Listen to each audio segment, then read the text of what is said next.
अस्सलामुअलैकुम।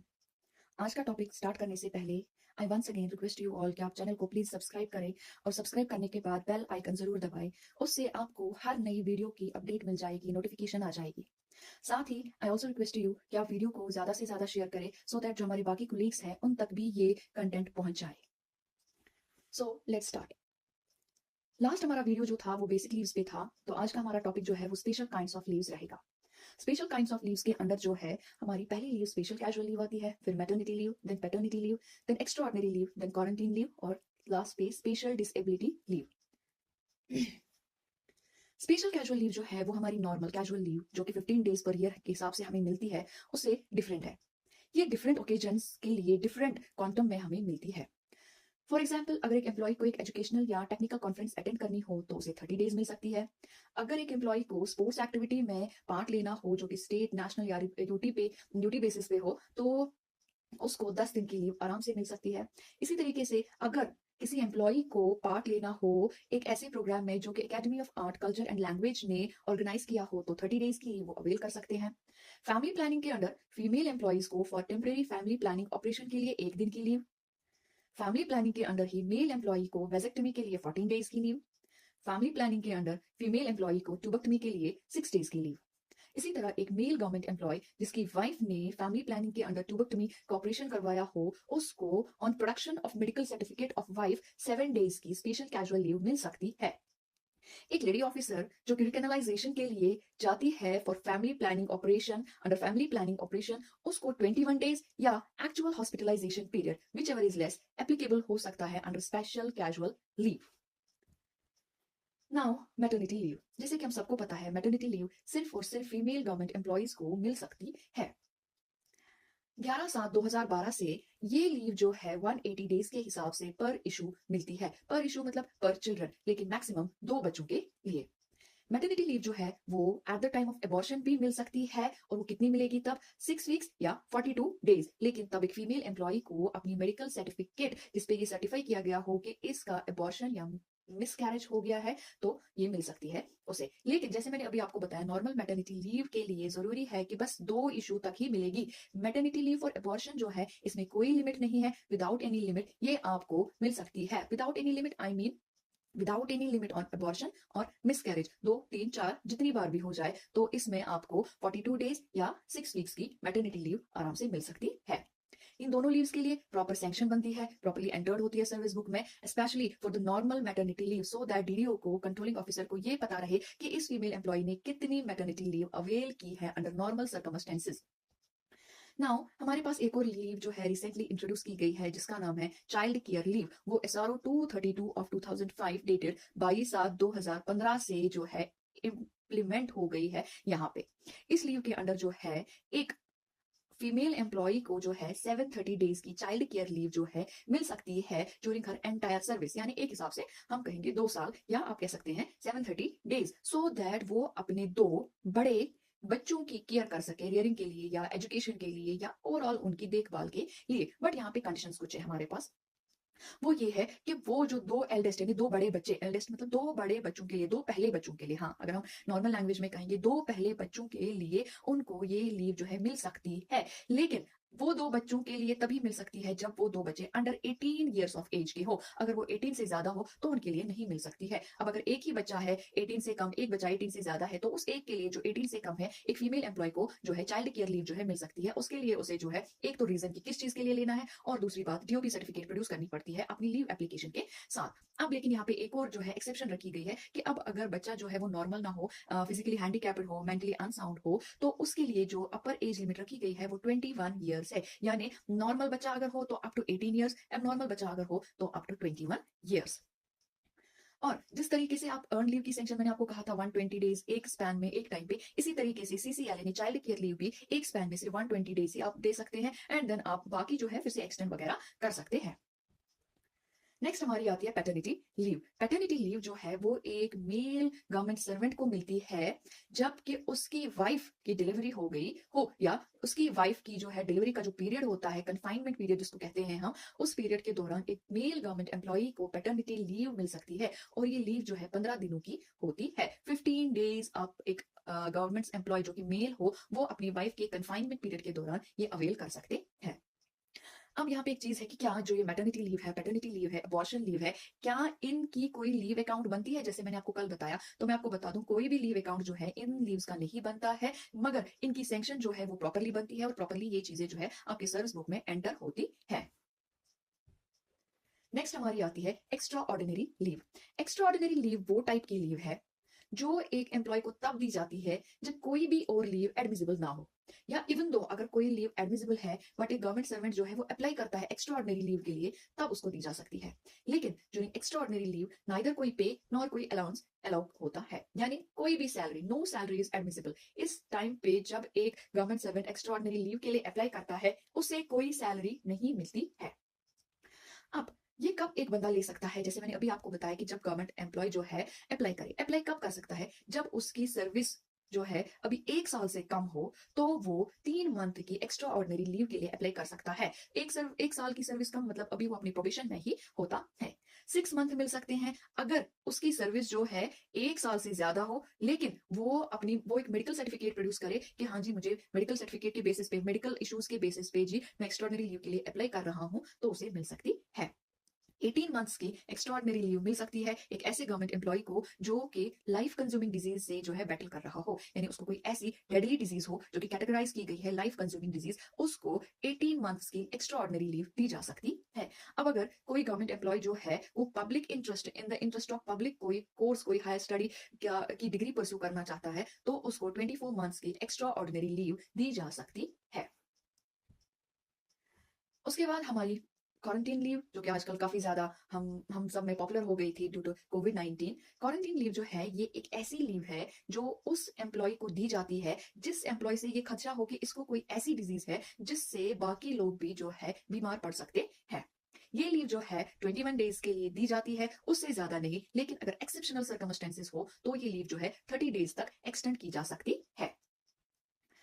और अब अगर उसकी डिजीज अभी भी प्रिवेल कर रही है, अभी भी वो बंदा बीमार है और 30 डेज ओवर हो गए हैं, तो वो इन कंटिन्यूशन ऑफ क्वारंटीन लीव कोई और टाइप की लीव ले सकता है, लेकिन क्वारंटीन लीव में कोई एक्सटेंशन 30 डेज के बाद उसको नहीं मिल सकता है। जो क्वारंटीन लीव है ये एज गुड एज ड्यूटी मानी जाती है, जैसे लाइक बाकी लीव्स की तरह, और इस लीव के टाइम पे कोई सब्स्टिट्यूट वगैरह अपॉइंट नहीं किया जाता, कोई भी अरेंजमेंट नहीं किया जाता है सब्स्टिट्यूट का।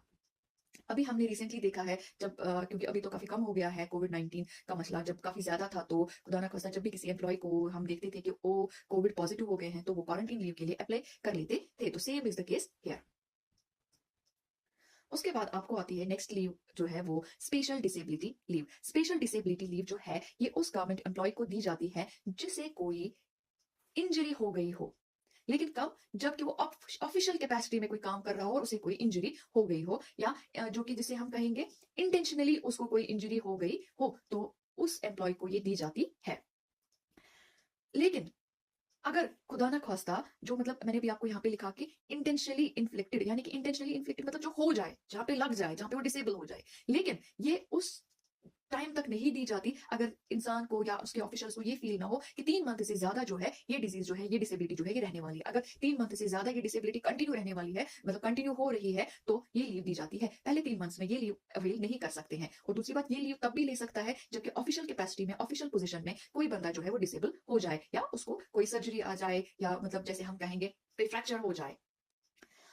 तो इस लीव की जो स्पैन है, मतलब ये लीव जो है ये 2 साल से ज्यादा हम नहीं दे सकते हैं, और ये लीव तभी दे सकते हैं जब आपका मेडिकल बोर्ड, जब हमारा जो स्टैंडिंग मेडिकल बोर्ड होता है वो सर्टिफाई करके दे कि हाँ जी इस बंदे को जी ऐसी डिसेबिलिटी हो गई है जिसके लिए इसे स्पेशल डिसेबिलिटी लीव जो है वो चाहिए। स्टैंडिंग मेडिकल बोर्ड, हम वहां पे केस भेज देते हैं और वहां से उनसे ओपिनियन मांगते हैं, डिपार्टमेंट मांगता है ओपिनियन स्टैंडिंग मेडिकल बोर्ड से कि बंदे की जी यही चीज है, तो जब वहां से ओपिनियन आता है तो उसके बाद हम स्पेशल डिसेबिलिटी लीव दे देते हैं। और इन नो केस ये लीव हम 2 साल से ज्यादा नहीं दे सकते हैं। पहले जो अब ये 2 साल हो गए, तो 2 साल में लाइक वो होते हैं 730 डेज, तो उन 730 के पहले 120 डेज, या जो भी आप ये लीव जितने भी कर रहे हो, आप चाहे 1 साल की सैंक्शन कर रहे हो या जितनी की भी सैंक्शन आप कर रहे हो, चाहे 200 दिनों की कर रहे हो, 250 दिनों की कर रहे हो, तो जो पहले 120 डेज आएंगे उस लीव के, उस टाइम पे जो ये बंदा है फुल सैलरी लेगा।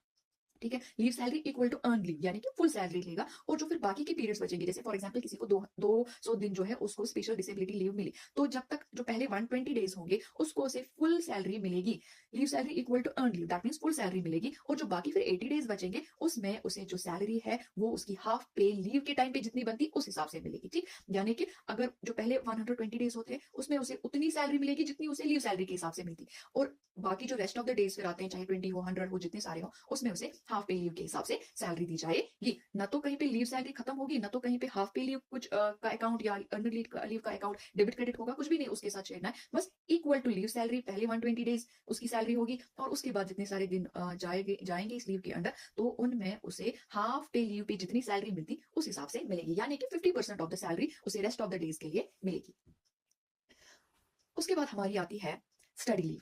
स्टडी लीव जो है बेसिक लीव, स्पेशल लीव और तीसरी स्टडी लीव, ये 3 ग्रुप्स में अलग अलग यहाँ पे हमने कैटेगराइज करी थी। स्टडी लीव जो है ये गवर्नमेंट एम्प्लॉय को दी जाती है हायर स्टडीज के लिए, चाहे वो हायर स्टडीज जो है with in the country, with in the state, with in the UT करना चाहिए या आउटसाइड द कंट्री करना चाहिए, लेकिन वो स्टडी जो है वो डायरेक्टली या इन क्लोज कनेक्शन जो है उसकी ड्यूटीज के साथ in the interest of public services होनी चाहिए। इवन इफ अगर कोई डायरेक्ट कनेक्शन ना हो इसके प्रोफेशन के साथ उस स्टडी का, लेकिन स्टिल ये जो वो लीव ले रहा है, जिस डिग्री के लिए, जिस स्टडीज के लिए वो लीव ले रहा है, वो स्टडीज जो है वो इस एम्प्लॉय की एफिशिएंसी को इंक्रीज करनी चाहिए। यानी हम यहाँ पे 2 कंडीशंस लिख रहे हैं, या तो ये जो हायर स्टडीज के लिए जा रहा है वो स्टडीज इसको जो है डायरेक्टली इन कनेक्शन होनी चाहिए पब्लिक सर्विसेज। अब अगर पब्लिक सर्विसेज के इंटरेस्ट में ना हो तो ये ऐसा हो कि वो एम्प्लॉय की जो एफिशिएंसी है, कैपेसिटी ऑफ वर्क है, उसको इंक्रीज करने में हेल्पफुल हो, तब जाके स्टडी लीव जो है वो दी जाती है। ये 2 कंडीशन इसमें मिल जाती है कि ये जी होनी चाहिए in the interest of public service, या ये जी करनी चाहिए एक एम्प्लॉय की जो एफिशिएंसी है उसको इंक्रीज करना चाहिए, तब जाके स्टडी लीव आपको मिल सकती है। स्टडी लीव जो है एक टाइम पे सिर्फ 12 मंथ्स की मिलती है, 12 मंथ्स की, जबकि ओवरऑल जो है 24 मंथ्स की मिलती है। लेकिन ये 24 मंथ्स जो है ये 2012 तक थे। 2012 में एक एसआरओ आया, एसआरओ 346 एफ, तो उसके हिसाब से, उस एसआरओ के हिसाब से इस 24 मंथ्स को जो है सब्स्टिट्यूट किया गया 36 मंथ, यानी पहले ये 2 साल की ली जाती थी, अब ये है 3 साल, यानी 3 साल जो है मिल सकती है। पहले बस 2 साल की मिल सकती थी, यानी 2 साल को हम एक्सटेंड कर सकते हैं अप टू 3 इयर्स। पहली सेंक्शन आपको 1 साल की मिलेगी वन टाइम पे, उसके बाद वो जो है और ज्यादा आपको एक्सटेंड हो जाएगा, और एक्सटेंशन जो है अप टू 3 ईयर तक मिल सकता है। यानी ओवरऑल हम कहेंगे 2 साल की तो स्टडी लीव होती है, लेकिन this study leave can be extended up to 3 years now in pursuance to SRO 346, यानी अब 3 साल तक की मिल सकती है। ये 24 मंथ्स का वर्ड जो है ये सब्स्टिट्यूट नहीं किया गया है, ये मतलब स्टैंड है, बट ये लिखा गया है, ये सब्स्टिट्यूट किया गया है कि 24 मंथ्स को जो है एनहेंस कर सकते हैं हम अप टू 36 मंथ्स तक। तो आप ऐसे कह सकते हैं कि हमें जी इस टाइम पे 36 मंथ्स तक की स्टडी लीव मिल सकती है। तो स्टडी लीव जो है कब नहीं मिल सकती है? जब आपकी सर्विस के 5 साल अभी पूरे नहीं हुए हो, यानी कि जब आपकी सर्विस 5 साल से ज्यादा हो तब आपको स्टडी लीव दी जा सकती है, पहली कंडीशन। दूसरी कंडीशन, स्टडी लीव जब आपको दी जाती है तो अभी आपके पास कम से कम 3 साल होने चाहिए सर्विस के, यानी नेक्स्ट 3 ईयर तक आपको जो है आप रिटायर नहीं हुए होने चाहिए। ठीक, जैसे मैंने अभी आपको बताया 2 साल की तो मिलनी ही मिलनी है, लेकिन जो 2 साल है वो एक्सटेंडेबल है अप टू 3 इयर्स। तो जब आपको लीव दी जाए तो आप नेक्स्ट 3 ईयर तक रिटायर नहीं हुए होने चाहिए, नहीं होने चाहिए एक्चुअली। और तब भी नहीं मिल सकती जब अगर आपने कोई स्पेसिफिक फील्ड चुना और आपके डिपार्टमेंट में जो है काफी सारे लोग इस फील्ड के हो, ऑलरेडी उनके पास ये डिग्री हो, तब भी आपको ये नहीं दी जा सकती है। और ये अगर आप चाहते हो कि मैं जी अब्रॉड जाऊं, कोई फॉरेन कंट्री में जाके ये डिग्री अवेल करूं, लेकिन ये डिग्री आपको इंडिया में अपनी कंट्री में मिल ही रही है, तो तब भी आपको फॉरेन के लिए एलो नहीं कर सकते हैं। लेकिन अगर आप स्टडी लीव के लिए जाना चाहती हैं, उसके लिए आपको प्रॉपरली अपने जो आपका डीडीओ है उसके थ्रू अप्लाई करके अपने एचओडी तक जो है प्रॉपर चैनल अपनी एप्लीकेशन पहुंचानी होती है, और आपका एचओडी जो है फिर जो है वो इस जो स्टडी लीव आपकी होती है ये मैटर जो है टेकअप करता है आपके एडमिनिस्ट्रेटिव डिपार्टमेंट के साथ, अगर आप जाना चाहते हो आउटसाइड द कंट्री। या अगर आप जो है यहाँ भी अपनी कंट्री में भी करना चाहते हो, स्टिल जो है आपके एडम डिपार्टमेंट से आपके लिए जो है एक सेक्शन आनी चाहिए, एनओसी आनी चाहिए कि हाँ जी ये बंदा जो है इसको जी आप एलो कर सकते हो स्टडी लीव के लिए। स्टडी लीव के दौरान जो है अब आपको अलाउंस मिल सकती है कि नहीं मिल सकती है। स्टडी अलाउंसेस जो है वो खाली तब मिल सकते हैं आपको जब आप स्टडी जो है आउटसाइड इंडिया कर रहे हो, यानी आउटसाइड अपनी कंट्री, यानी किसी फॉरेन कंट्री अब्रॉड गए आप ये स्टडी लीव अवेल करके कोई कोर्स परस्यू करने के लिए, तो तब आपको स्टडी अलाउंसेस मिल सकते हैं। तो पे और बाकी पे अलाउंसेस जो थे वो पहले तो नहीं मिलते थे, टोटली नहीं मिलते थे, लेकिन एसआरओ 274 जो है, जो कि इफेक्टिव है 30 मई 2013 से, उसके इम्प्लीमेंटेशन के बाद जो है ये कहा गया कि during study leave availed outside और विद इन इंडिया एक गवर्नमेंट एम्प्लॉय जो है, गवर्नमेंट सर्वेंट जो है, वो ड्रॉ कर सकता है सैलरी इक्वल टू पे without allowances other than dearness allowances. यानी कि स्टडी लीव जब आपके फेवर में सैंक्शन हो गई तो आपको जो है एक तो लीव, ये क्या कहते हैं, जो आपकी सैलरी है, एक तो आपको जो बेसिक सैलरी बेसिक पे मिलेगा, और बस आपका डीए मिलेगा। बाकी कोई अलाउंस जैसे हमारे मेडिकल अलाउंसेस होते हैं, हमारा एचआरए होता है, या कोई भी और अलाउंस आपको मिल रहे हो, आपको बस बेसिक प्लस डीए मिल सकता है ड्यूरिंग स्टडी लीव। बाकी कोई भी अलाउंस आपको नहीं मिलेगा। अगर आपको कोई और इसमें क्लियरिफिकेशन चाहिए तो आप एसआरओ 274 डेटेड 30 मई 2013 जो है, आप जेडी की साइड से या फाइनेंस की साइड से आराम से डाउनलोड कर सकते हैं। और आपके अगर कोई कंफ्यूजन है, आप यहाँ भी कमेंट सेक्शन में भी क्वेश्चन पूछ सकते हैं, तो आपका क्लियर हो जाएगा।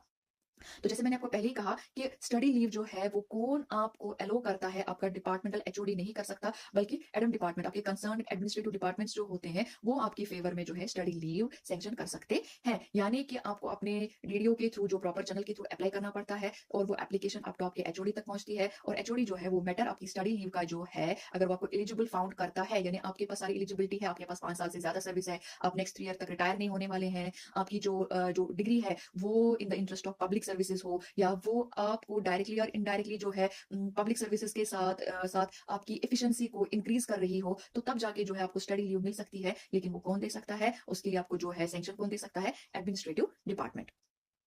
तो इसके साथ ही हमारे सारे लीव रूल्स जो है वो खत्म हो जाते हैं, सारे लीव के काइंड्स जो है वो खत्म हो जाते हैं। आई होप आपको ये वीडियो जो है वो पसंद आएगा, और अगर कोई कंफ्यूजन, कोई क्वेश्चन हो तो आप कमेंट सेक्शन में प्लीज वो लिख दीजिए। I will try my best कि आपके क्वेश्चंस का रिप्लाई सेटिस्फैक्टरी दूं। Thank you.